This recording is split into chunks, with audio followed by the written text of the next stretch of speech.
Bonjour à tous et bienvenue dans notre compte-rendu matinal qui nous permettra, comme l'habitude a été prise, de pouvoir commenter le CAC 40 et bien évidemment le champion toute catégorie des indices, à savoir le S&P 500.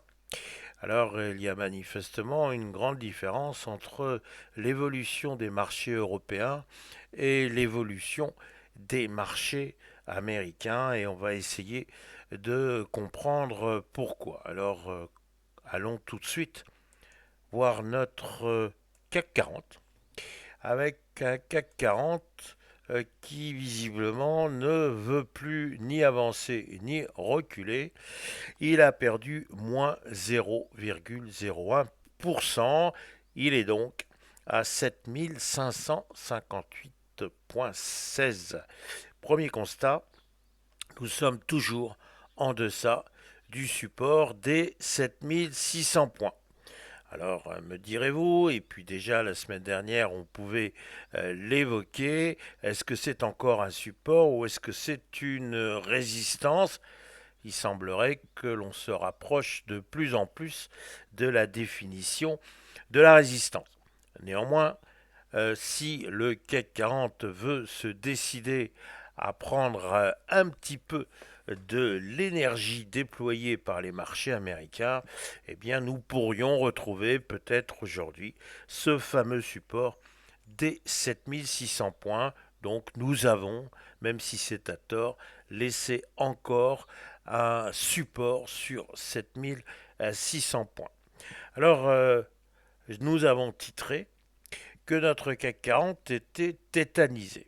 Alors effectivement, avec une baisse de moins 0,01%, on ne peut pas dire qu'ils s'inscrivent dans une tendance. Alors pourquoi cette absence de tendance? Eh bien parce qu'effectivement, nous avons toujours l'épée de Damoclès constituée par les menaces de taxes douanières par Monsieur Trump. Alors, il se dit qu'il a déjà passé des contrats avec certains pays. Bref, on n'en sait pas beaucoup. Ce que l'on sait, c'est qu'effectivement, ce pourrait être encore une fois une catastrophe. Ce qui est aussi absolument évident, c'est que Monsieur Trump, qui plus ça va, plus sans doute se prend pour le maître du monde avec en vue le prix Nobel de la paix, on peut toujours quelque part rêver. Monsieur Trump, en réalité, n'a jamais aimé l'Europe, c'est une constante.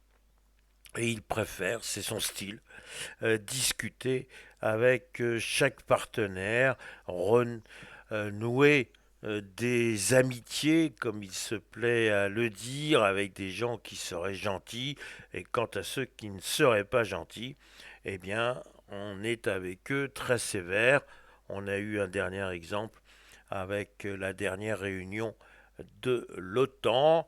L'Espagne renacle a abordé dans son budget les 5% pour constituer une défense sérieuse en cas d'agression. En d'autres termes, s'il y avait une agression et s'il y avait le fameux article 5 de l'OTAN, eh bien les États-Unis viendraient au secours, en théorie du moins, de l'Espagne et l'Espagne, pendant ce temps-là, ne paierait pas le prix et prix qui est quelque part défini par Monsieur Trump.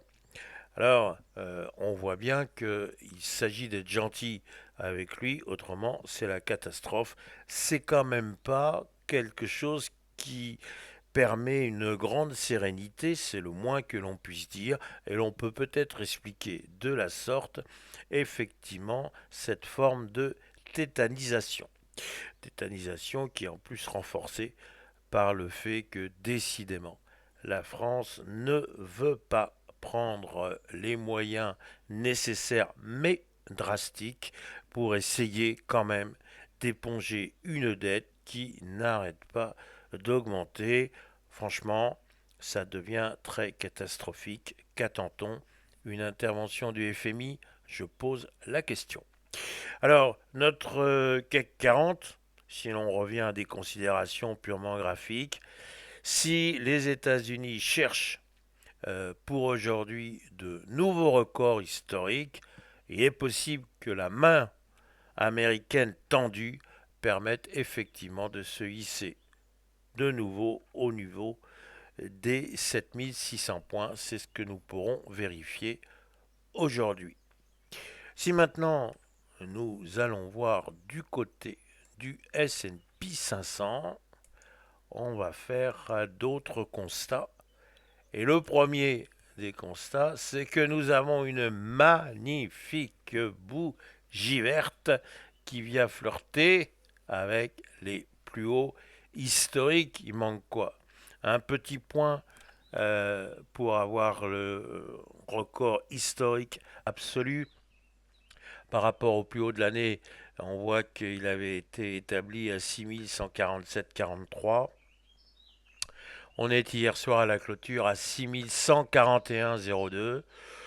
Le S&P 500 a pris 0,80% et on dirait que la locomotive de la paix, puisque la fameuse guerre des 12 jours semble bel et bien terminée. En d'autres termes, il n'y a pas eu de nouveaux conflits entre Israël et l'Iran.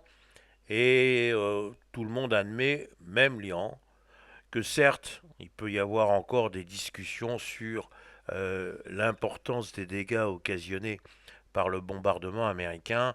On peut quand même venir dire, puisque l'Iran elle-même le dit, effectivement, il y a eu des dégâts très importants dans les différentes centrales nucléaires. Alors peut-être que nous avons, du moins on va le croire, une forme de répit et il faut bien évidemment espérer que ce répit puisse se perpétuer.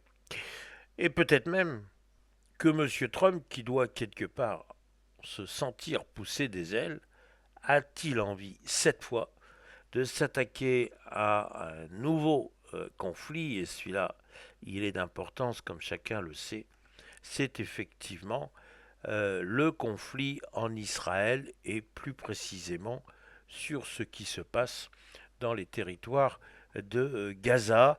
Alors est-ce que là aussi on pourrait arriver à avoir une paix plus ou moins dictée par les États-Unis, du moins dictée par M. Trump? Est-ce que finalement c'est pas un espoir que l'on peut nourrir?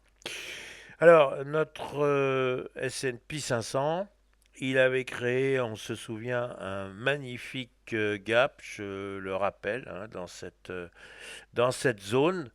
Je l'avais qualifié, vous vous en souvenez, de gap de joie.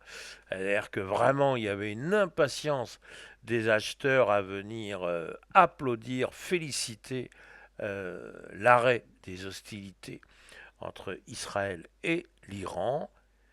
Il n'y a pas eu de volonté de la part des opérateurs américains de venir refermer même partiellement ce gap. Non, c'était effectivement une volonté pour les acheteurs de poursuivre.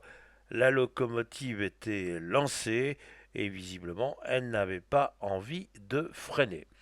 Alors est-ce qu'aujourd'hui ça va être l'éclosion d'un nouveau record historique? Il semblerait que ce soit bel et bien le cas si l'on considère l'état d'avancement des futurs américains. On sait que M. Trump en veut toujours à M. Powell, mais que finalement celui-ci est toujours aussi flegmatique. Tant qu'il y aura euh, des, un questionnement sur les taxes douanières, pas question de baisser les taux. En revanche, si l'on constate de nouvelles améliorations sur le terrain de l'inflation, alors peut-être qu'à la rentrée, on va nous gratifier d'une baisse des taux. C'est ce qu'enregistrent visiblement les organismes qui anticipent ce qui peut se passer au niveau des taux. Donc une bonne surprise peut-être en septembre, peut-être en octobre. Donc tout ceci, bah, effectivement, c'est une excellente chose. On a vu que les cours du pétrole se sont très nettement assagis, donc là aussi, pas de grosses difficultés. Certes, le PIB américain est en train de rétrograder un peu, mais enfin visiblement rien de catastrophique. Alors cet après-midi, s'il peut y avoir un petit peu de mouvement, ce serait en raison de la publication des chiffres de l'inflation. Et donc, il faut savoir si ce brave consommateur américain, et là aussi il y aura l'indice de confiance du consommateur américain, et il conviendra de savoir si ce brave consommateur a envie de consommer ou pas de consommer, et si effectivement il doit consommer, bah, il faut qu'il y ait une inflation maîtrisée. Donc il va y avoir un petit peu de suspense cet après-midi, l'occasion quand même de faire un petit peu attention, mais visiblement la machine acheteuse est tellement puissante que l'on voit mal pour le moment quelles seraient les causes d'un profond recul. Voilà ma réflexion du jour. On guette un record historique. Merci et un bon week-end à venir, même si, encore une fois, il va falloir aller chercher des ventilateurs et autres climatiseurs. À bientôt, à lundi.